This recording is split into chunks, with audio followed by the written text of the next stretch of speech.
नया IBN 7 हौसला है।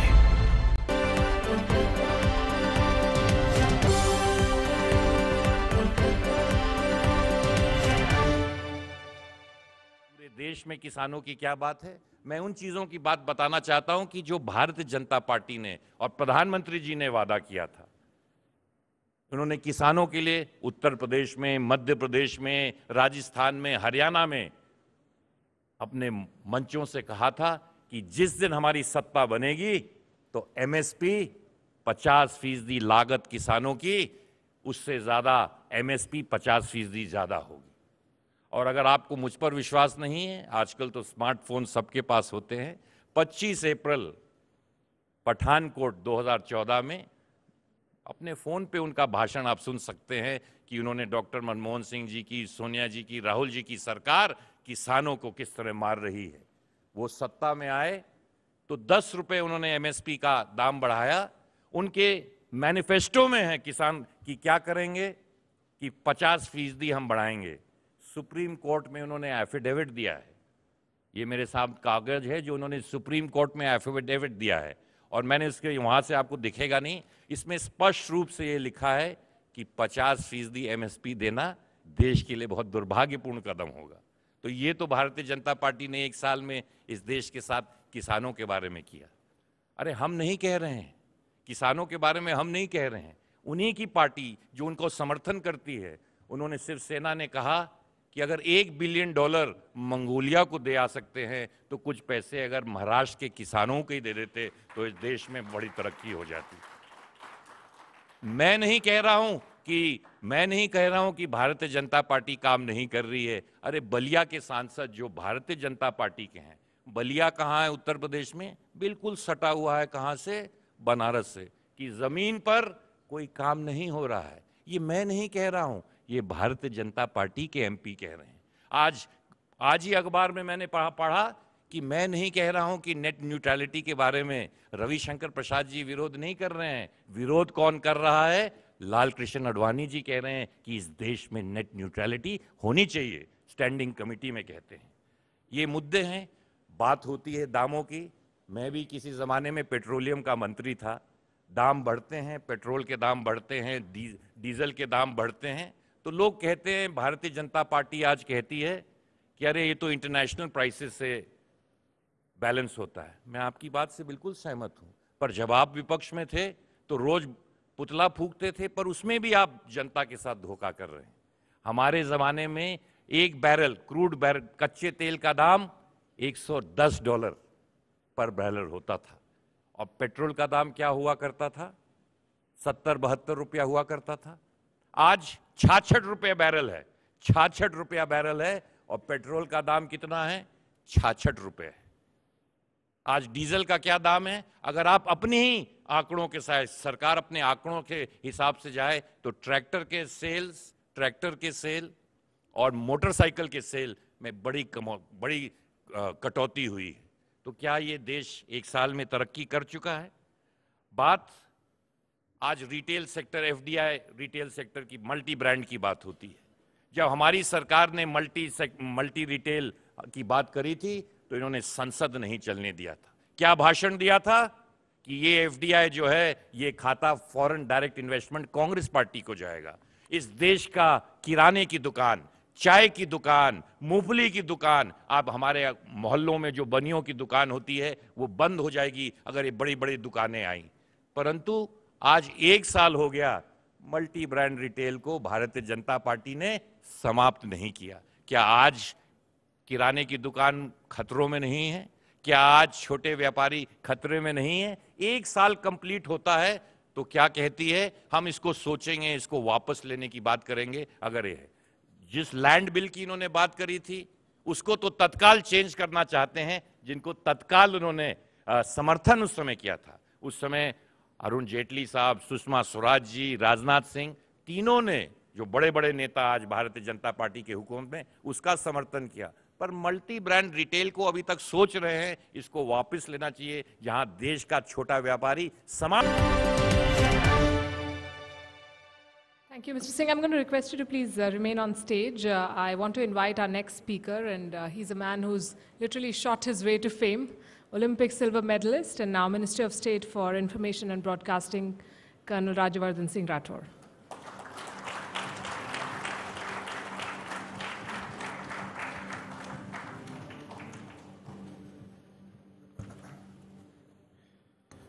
अपने अपोनेंट से हाथ मिलाने का शौक तो मुकाबलों से है ही। आप सबका बहुत बहुत धन्यवाद, IBN 7 का धन्यवाद।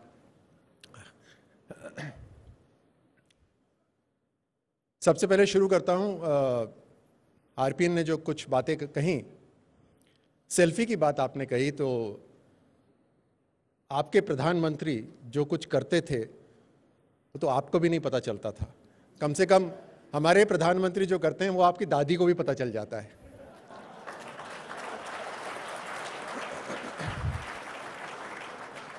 मुझे ये उम्मीद थी, RPN थोड़ी सी ज़्यादा समझ के हैं बाकियों से। मंगोलिया को जो एड देने की बात थी वो कोई तोहफा नहीं है मंगोलिया को, वो एक बेहतरीन सेल्समैन का काम है कि भारत से 1 बिलियन का सामान मंगोलिया लेगा, वो भी उधार पे। इससे बढ़िया मार्केटिंग का काम कौन कर सकता है। और साथ साथ आपको ये भी पता होना चाहिए कि मंगोलिया, जो कि आपके अभी तक कोई भी प्रधानमंत्री नहीं गए थे, वो यूरेनियम में बहुत रिच है और आज भारत को यूरेनियम की ज़रूरत है और हमें ऐसे दोस्त बनाने जरूरी हैं जो हमारी मदद कर सकें। आपने यू टर्न की बात करी, वहाँ पे भी मैं बता सकता हूँ। आपने रीनेमिंग ऑफ पॉलिसीज़ की बात करी, तो मैं तुरंत उसका जवाब दे देता हूँ। Multipurpose national identity card project Atal Bihari Vajpayee ji ने शुरू करा था, उसको आपने एक नया नाम दिया UIDAI। संपूर्ण ग्रामीण रोजगार योजना वाजपेयी जी के समय शुरू हुई थी, आपने उसको नाम दिया मनरेगा। अटल जी के समय शुरू हुई थी फ्रीडम ऑफ इंफॉर्मेशन एक्ट, आपने उसको राइट टू इंफॉर्मेशन एक्ट नाम दे दिया। अटल जी के समय अंत्योदय अन्न योजना, आपने उसको नेशनल फूड सिक्योरिटी एक्ट नाम दे दिया। इसको छोड़ देते हैं कि किसने किसके नाम बदले। यू टर्न की बात करूं,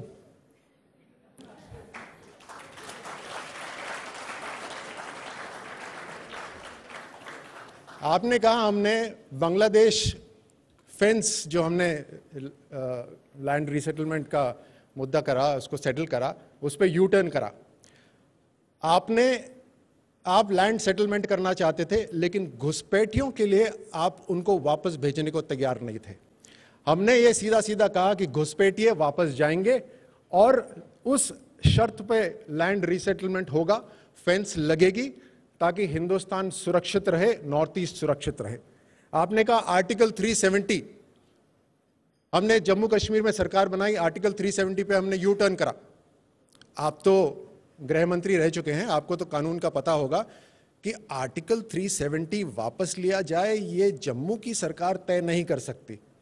तो जम्मू में हम किसी के भी साथ हों, आर्टिकल 370 खतरे में नहीं है।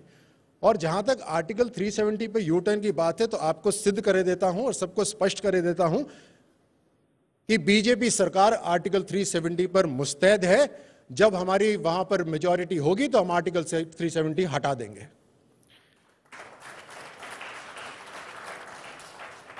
देखिए, ये तू मैं तो चलता रहेगा, तो इसको छोड़ देते हैं। खास बात यह है कि भारत के पास एक अवसर आया है और ये एक साइकिल के पहिए की तरह चलता है। पूरी दुनिया में सबके पास एक अवसर आता है, एक विंडो ऑफ अपॉर्चुनिटी आती है। पश्चिमी देशों के पास विंडो ऑफ अपॉर्चुनिटी आई थी, उन्होंने अपना डेवलपमेंट करा। भारत के पास आज ये विंडो ऑफ अपॉर्चुनिटी आई है। इस विंडो ऑफ अपॉर्चुनिटी को हम गंवा सकते हैं, चली जाएगी, लेकिन इसमें मैं दाद देना चाहूंगा युवाओं का, भारत के लोगों का, कि उन्होंने इस समय एक मिली जुली सरकार को वोट नहीं दिया, एक निर्णायक मेजॉरिटी वाली सरकार को वोट दिया, ताकि ये विंडो ऑफ अपॉर्चुनिटी हम खोए ना और इसमें कुछ हासिल कर सकें। एक ऐसा समय था जब भारत से विश्वास लोगों का हट गया था। अगर आप 2014 के अखबार उठा के देखें और पहले 6 महीने के उसमें स्टोरीज देखें तो हर हफ्ते कोई ना कोई नया स्कैम आता था। और जिस तरह सरगे बूब का अपना रिकॉर्ड तोड़ता था, उसी तरह आपकी सरकार अपना नया रिकॉर्ड तोड़ती थी कि कितना बड़ा स्कैम हो। इस 6 महीने की अगर अखबार उठा के देखें तो एक भी स्कैम नहीं है। ये अपने आप में एक बहुत बड़ी बात है। एक करप्ट फ्री सरकार हमने देश को दी है।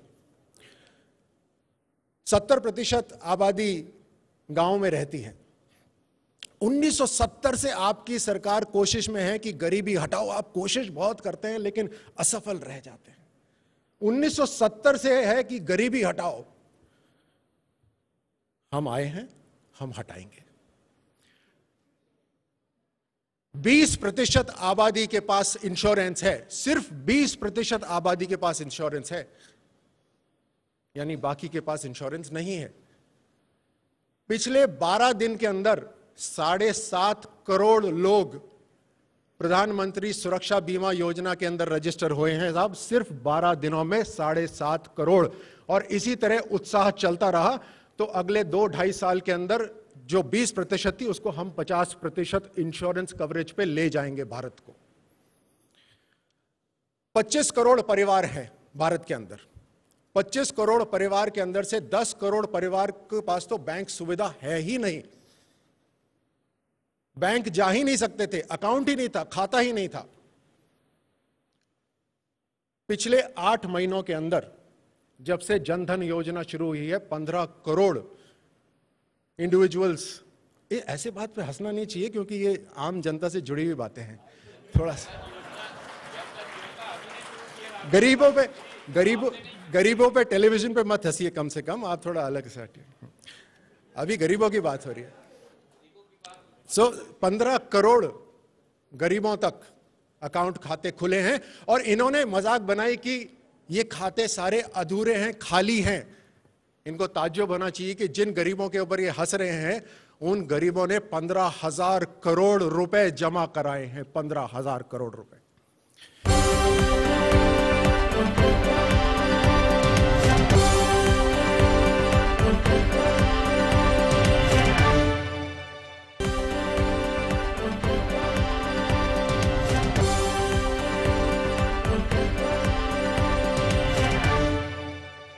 प्राइम मिनिस्टर तो मैं तो इसमें भी इसको बड़ा ही समझता हूं कि कोई ऐसा आरोप आप लगा नहीं पाए, सिर्फ एरोगेंस का ही आरोप लगा, वो भी आज के समय में तो एक बहुत बड़ी बात है।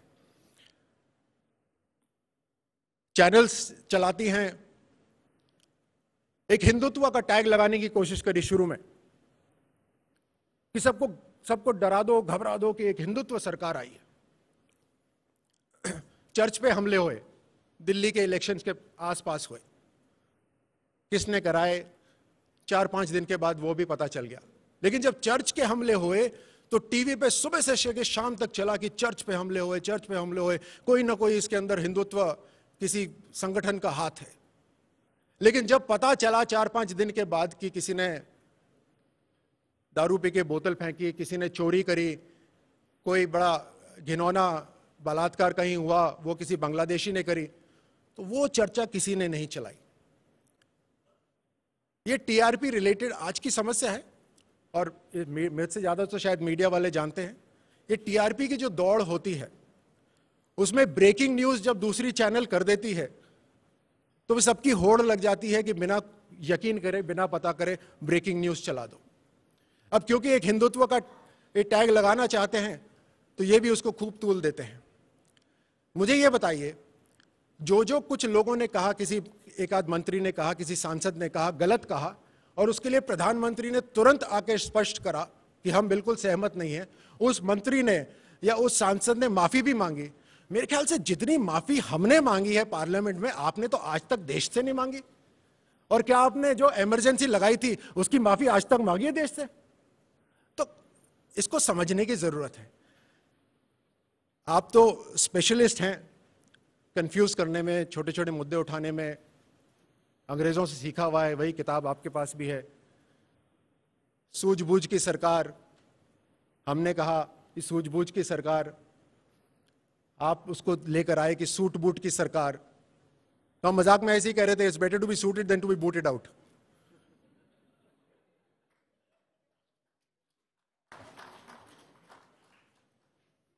एक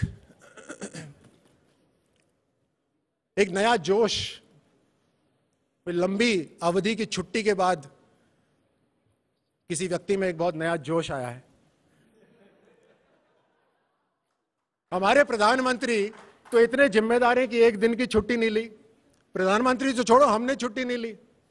ये ब्रेक लगा लगा के जो जोश आएगा उससे देश कैसे चलेगा? हर 50 दिन बाद छुट्टी चले जाएंगे एक नए जोश के लिए। और कल ही मैं किसी चैनल पे कह रहा था, आपको याद है, मैं सबको बताता हूं, याद है जब हम पटाखे चलाते हैं दिवाली पे, अनार जलाते हैं तो अनार खूब ऊंचा चलता है। थोड़ी देर के बाद जो अनार ऊंचा जल रहा होता है उसमें मजा आना बंद हो जाता है। फिर एक आध अनार जो नहीं जलता उसके ऊपर होता है यार ये अनार जल नहीं रहा, तो कोई जाता है उसको पांव लगाता है, फिर वो थोड़ा सा जलता है, फिर तब तालियां बजाते हैं वो जल गया, और थोड़ी से ऊपर आता है फिर वो रुक जाता है। मैं सिर्फ याद दिला रहा हूं कि ऐसा मेरे को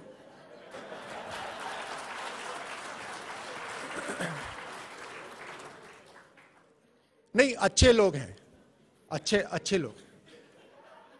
आप में से कुछ लोग बहुत अच्छे लोग हैं और आरपीएन सिंह की मैं बहुत तारीफ करता हूं, और he is one of the gems. But thank you so much and pleasure. Thank you so much.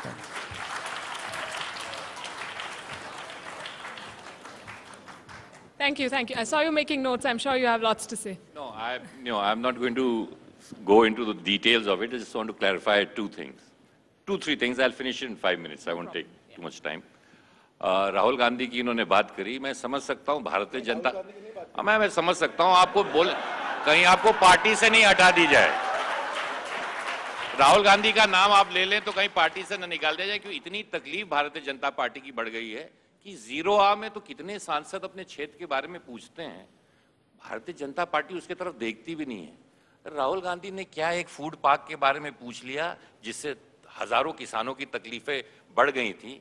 3 मंत्री वहां ऐसे चीखने लगते हैं, राहुल गांधी का कोई मतलब नहीं है, पर भारतीय जनता पार्टी का हर नेता उसी से परेशान है। अरे वो आ गए, वो इधर आ गए, मैं पूरी बोल लेता हूं सर, मैंने आपको पूरा मौका दिया, आप मुझे मौका दे दीजिएगा। पर राहुल गांधी 50 दिन कहां थे, भारतीय जनता पार्टी तबाह, वापस आ जाए तब तबाह, पार्लियामेंट में उठ जाए तब तबाह, किसी मुद्दे पे उठा दे तब तबाह। इनको सोते हुए रोते हुए राहुल गांधी के ही सपने आते हैं। मैं समझ सकता हूं बड़े मुश्किलों के बाद मौका मिला है 66 साल में सत्ता में आने का, और इतने ही जल्दी जाएगा क्योंकि इतने सपने इन्होंने बिछोए हैं। जहां तक माफी की इन्होंने बात की, क्या गुजरात के उस समय के मुख्यमंत्री ने गुजरात के लिए माफी मांगी? जो हादसा गुजरात में जो दंगे हुए थे, क्या गुजरात के मुख्यमंत्री ने उसके लिए कभी माफी मांगी? वो भी एक सवाल बनता है। इन्होंने बात करी कि हम गरीबों पर हंसते हैं, हम गरीबों के साथ हंसते नहीं हैं, गरीबों के साथ रहे हैं। और गरीबों के किसानों की बात हमने जो की, और जो सुप्रीम कोर्ट ने इन्होंने किसानों के 70% इस देश में जो किसान रहता है, एमएसपी के बारे में जिसने प्रधानमंत्री जी ने कहा और इनके मैनिफेस्टो में है 70% किसान, उस एमएसपी के खिलाफ सुप्रीम कोर्ट में एफिडेविट देते हैं कि एमएसपी 50% नहीं बढ़ सकती है। तो उन किसानों के बारे, जनधन योजना की बात करते हैं। आपको मालूम है इतने 17-18 हजार करोड़ पता नहीं कितने इन्होंने बताए खुल गए, सिर्फ 8000 जनधन योजना में ओवरड्राफ्ट, 8000 लोगों ने ओवरड्राफ्ट लिया है। जनधन योजना इन्होंने बोला, इन्होंने शुरू की, मैं ओवरड्राफ्ट की बात कर रहा हूं, उसमें तो बोला आप, मैं वही बोल रहा हूं, मैं आज ही अखबार के ये आंकड़े हैं, मेरे नहीं, सरकारी आंकड़े आज निकले। मैं दूसरी चीज कहता हूं, जनधन योजना की बात, इन्होंने गरीबों की बात की। इस कार्यक्रम को किसने शुरू किया? 8 करोड़ लोग उस पर किसने खाते खोल दिए थे? इन्होंने बीमा की बात करी कि हमने बीमाओं की बात करी, इसमें दो राय नहीं है। मैं इनके लोगों को, इनको बधाई देता हूं, राजवर्धन जी को, कि जिस तरह का काम सरकार ने नेपाल में किया, अच्छा काम किया, येमेन में किया। इस तरह जब हमारी सरकारें थी, फौज ने हमेशा अच्छा काम किया है, और फौज ने इस देश का नाम हमेशा रोशन किया है। और जब तक कर्नल साहब फौज में थे तो इन्होंने भी देश का नाम बहुत रोशन किया और सिल्वर मेडल जीत के आए, और हमें पूरा विश्वास है कि आगे बढ़ेंगे।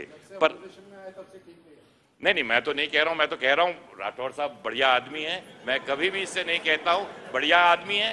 मेरे क्षेत्र में भी राठौर साहब आ चुके हैं। मैं कहता हूं जो आदमी ठीक अच्छा व्यक्ति है उसके खिलाफ क्यों नहीं उसकी तारीफ की जाए। इसी चीजों की जो बात करप्शन की बात की गई है, करप्शन में जिन मैकेनिज्म्स को तो Congress party brought about, CVC, RTI, commissioners, एक साल में इन लोगों को पूर्ण करने के लिए इन पदों को खाली किया गया है। और कैग में तो एक मंत्री का नाम इन्होंने कहा कि करप्शन की वजह भ्रष्टाचार में किसी भी भारतीय जनता पार्टी का नाम नहीं आया है। कैग में तो एक मंत्री का नाम स्पष्ट आ गया है। मैं किसी व्यक्तिगत किसी आदमी की बात नहीं करना चाहता हूं, पर एक नाम तो आया है। हम जब कैग में कांग्रेस हुकूमत भी थी तो भारतीय जनता पार्टी कहती थी ये देखो कैग में आ गया है। इनके जब आते हैं मंत्री बोलते हैं CAG is just reports, it's not such a important thing, we shouldn't take that much notice of it. मैं इसको समराइज कर देता हूं। आपने तबाही की बात करी, हम तो आगे तबाह होंगे, आप तो हो चुके। 66 साल में 5 बल्ले में आके इतना गुमार नहीं होना चाहिए राजेंद्र राठौर साहब, इतना भी अहम नहीं हो जाना चाहिए। एक इलेक्शन आपने पूर्ण बहुमत में, हुकूमत 66 साल में कांग्रेस कितने बार आई, कितने बार हुकूमत पे रही, कितनी पूर्ण बहुमत में आई, और एक साल में काम आपने कितना किया इस देश को बनाने के लिए, इस देश को प्रजातंत्र करने के लिए, इस देश को अंग्रेजों को भगाकर हुकूमत प्रजातंत्र लाने के लिए। इस कांग्रेस पार्टी की एक बहुत बड़ी सोच इस देश के साथ जुड़ी हुई है। उस सोच को आप और इस धरती से, कांग्रेस और देश से दूर कभी नहीं कर पाएंगे। All right, we'll take a couple of questions, I think, from the audience. Yes, sir.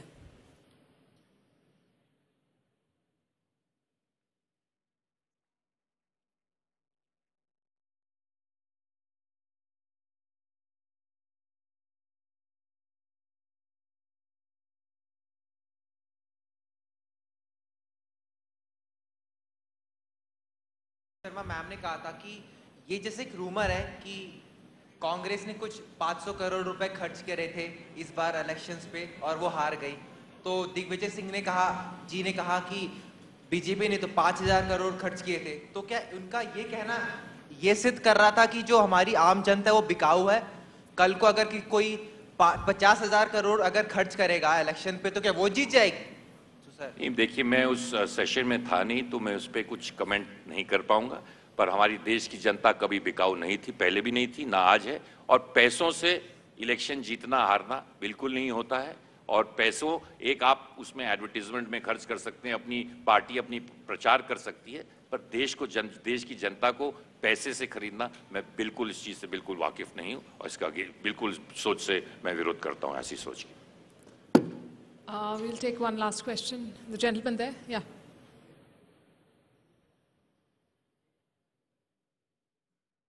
Hello, sir. Sir, this is Sandeep Chaudhary from IIT Delhi. Sir, I have one question for you. Like, you have been colonel, and sir, now the Prime Minister of India, he talks about Make in India, and there has been so many skills development programs. So, sir, can we expect that in another 5 or 10 years, the equipments for military, it won't come from abroad and all will be developed in India? Is it possible? Do your government dreams of that? बिल्कुल, ये संभव है, और सिर्फ यही नहीं संभव है, ये भी होके रहेगा कि हम डिफेंस प्रोडक्शन करेंगे और उसका निर्यात भी करेंगे, दूसरे देश भी खरीदेंगे। लेकिन ये एक स्लो प्रक्रिया है, और स्लो इसलिए क्योंकि इस समय हर समय खतरा रहता है, और इस समय हम एकदम से बाहर से जो प्रोक्योरमेंट करते थे उसको पूरा रोक नहीं सकते। लेकिन फिर भी जो टेक्नोलॉजी ट्रांसफर होना जरूरी है वो आज भी करवा रहे हैं। जैसे राफेल हवाई जहाज हैं तो इमीडिएट ऑफ द शेल्फ 36 या 38 जो खरीदे गए हैं, उसके बाद जो आएंगे वो टेक्नोलॉजी ट्रांसफर से आएंगे और हिंदुस्तान में बनेंगे। इंडिया का एक डीआरडीओ है सर, उन डीआरडीओ में कुछ ज़्यादा ऐसे डेवलपमेंट्स नहीं हो चुके हैं। हमारे 50 साल हो गए डीआरडीओ के एस्टेब्लिश होने, रफली approximately 50 years, but there has not been any significant contribution by DRDO. So is it not that Ministry of Defense, it is supporting DRDO to a level, or right? ये भी ज़रूरी है कि हम अपनी खुद की टेक्नोलॉजी बिल्ड करें, और उस टेक्नोलॉजी के अंदर सिर्फ गवर्नमेंट के ही इंस्टीट्यूशंस कंट्रीब्यूट करें, ये ज़रूरी नहीं है।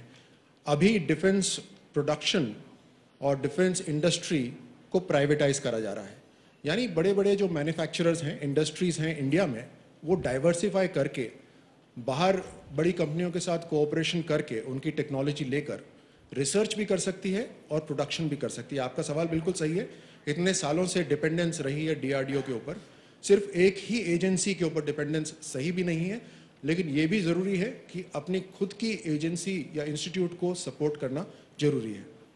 Right, I think that's the end of this session. Thank you very much.